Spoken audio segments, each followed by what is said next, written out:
Welcome sa Philippine Island Weather Update. Narito na ang Bagyo Update today. Kaninang alas 2 ng madaling araw, si Bagyong Nika ay nag-intensify pa into a severe tropical storm at huli itong namataan sa layong 690 kilometers silangan ng Infanta, Quezon. Taglay na nito ngayon yung lakas ng hangin na 100 kilometers per hour malapit sa sentro at bugso ng hangin na umaabot sa 125 kilometers per hour. Ito ay kumikilos pa west-northwestward sa bilis na 30 kilometers per hour at sa kasalukuyan po or ngayong araw ay meron na tayong mararanasan ng mga pag-ulan dito sa area ng Bicol Region, maging sa bahagi din po ng Quezon at ng Eastern Visayas, lalong-lalo na dito sa area ng Northern Samar, dulot po ni Bagyong Nika. And also makakaranas na din po tayo ng bugso ng mga malalakas na hangin dito din sa ilang areas ng Bicol Region. So pag-iingat po para sa ating mga kababayan dyan. Samantala, yung bagyo naman na minomonitor natin sa labas ng PAR na si dating Bagyong Marce, ay huling namataan sa layong 770 kilometers west ng Lawag City, Ilocos Norte. At wala na po itong direct effect sa anumang bahagi ng ating bansa. Samantala, yung isa pa namang low pressure area na minomonitor natin sa labas ng ating area of responsibility ay huling namataan sa layong 2,365 kilometers silangan ng northeastern Mindanao. Mataas po yung tsansa nito na maging bagyo within the next 24 hours at posible po itong pumasok sa loob ng ating area of responsibility by Tuesday early morning. And nakikita po natin na tatahakin po nito or patungo po ito dito din sa area ng Cagayan Valley. Ngunit mataas pa po yung uncertainty natin dito sa LPA na ito. So continuous monitoring tayo and patuloy na magantabay sa updates na ipapalabas ng Pag-asa. At para nga po dito sa latest forecast track analysis ni Bagyong Nika, generally si Bagyong Nika ay kikilos west-northwestward throughout po yan ng ating forecast period. At ngayong araw ay patuloy nga po ito mag-intensify pa into a typhoon category and magla-landfall po ito bukas naman ng hapon o gabi dito sa Isabela or Aurora area. And then by tomorrow afternoon po or bukas ng hapon onwards, tatahakin na po nito ang area or kalupaan ng Northern Central Luzon area hanggang Tuesday po yan ng early morning. At muli po, sa kasalukuyan niya is nag-undergo ng rapid intensification itong si Bagyong Nika at ngayong araw ay posible po itong mag-intensify pa into a typhoon category. Ay nakikita po natin na maaari nitong ma-reach yung peak intensity nito bago po ito mag-landfall dito sa may Isabela or sa may Aurora area. And habang nga pong tinatahak nito yung kalupaan ng Northern Central Luzon area, is nakikita po natin na bahagya itong hihina or magwi-weaken ito into a severe tropical storm. Ngunit bagamat po hihina ito into a severe tropical storm is meron pa rin po itong malalakas na hangin and also na mga malalakas na pagulan na idudulot po dito sa malaking bahagi ng Luzon habang tinatahak po nito itong landmass ng Luzon by Monday po yan hanggang Tuesday early morning. And muli po, bibigyan din lang po natin na hindi lang po yung landfall point natin or yung area kung saan magla-landfall yung maaapektuhan po ni Bagyong Nika. So ina-expect po natin dahil nga yung si Bagyong Nika ay malaki po yung cloudiness po na dulot na dala ng bagyo is ina-expect po natin ngayong araw pa lang meron tayong mararanasan na bugso ng mga malalakas na hangin and also ng mga pag-ulan dito sa may silangan ng Southern Luzon and also dito din po sa area ng Eastern Visayas. And habang papalapit nga po si Bagyong Nika, by tomorrow po ng Lunes hanggang kung saan ito naman po ay magla-landfall dito sa Isabela or Aurora area and then tatahakin ito or tatawid ito dito sa landmass and lalabas po ito ng landmass naman by Tuesday early morning. And expect po natin ito pong Monday hanggang bukas po ng early morning,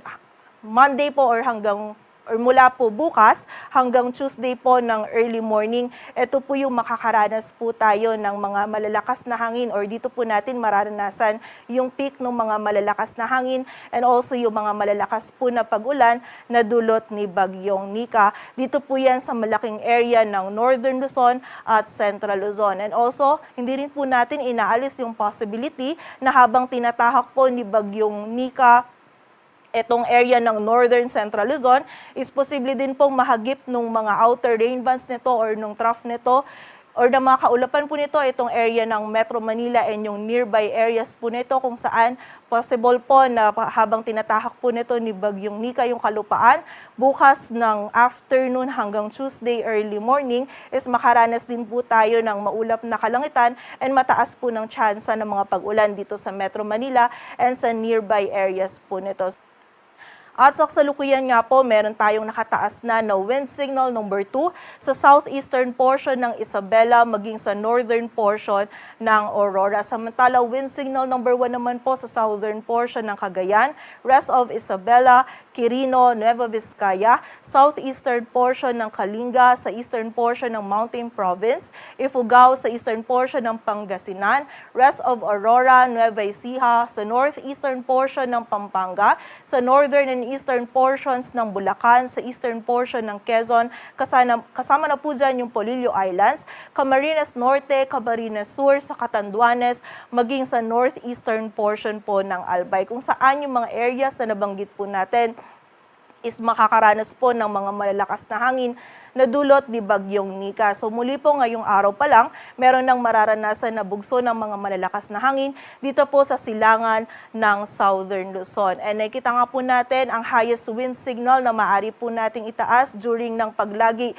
ni Bagyong Nika sa loob ng PAR is wind signal number 4. Kung saan yung mga areas po na ito, habang mas papalapit po si Bagyong Nika is mas tataas pa po yung wind signals nitong mga areas po na ito and also mas madadagdagan din po yung areas natin na merong wind signal. So, na-expect nga po natin is wind signal 4 po yung highest natin kung saan matindi pong lakas ng hangin yung maaari pong idulot nito dito po sa mga areas po ng Northern at Central Luzon. So, paghahanda po para sa ating mga kababayan dyan at mag-ingat po tayo at makipag-ugnayan din po tayo sa ating mga LGU para po dun sa mga aksyon na kailangan natin gawin para sa ating kaligtasan. And also nakita din po natin yung wind signal number 4. Posible din po ito magdudulot din po ito ng mga significant damages, lalong-lalo na po sa mga structures na gawa sa light materials and also posible din po ito magpatumba ng poste, ng puno. So during po ng pagtahak po ni Bagyong Nika, dito sa kalupaan ng Northern at Central Luzon ay magkaroon din po tayo ng pagkawala ng kuryente or tubig. So muli po, paghahanda po para sa ating mga kababayan dito po sa mga areas na nabanggit natin. Samantala, bukod po dito sa mga areas under wind signal is meron din po tayong mararanasan ng bugso ng mga malalakas na hangin ngayong araw dito sa Batanes, Babuyan Islands, Northern Cagayan at sa bahagi din po ng Ilocos Norte.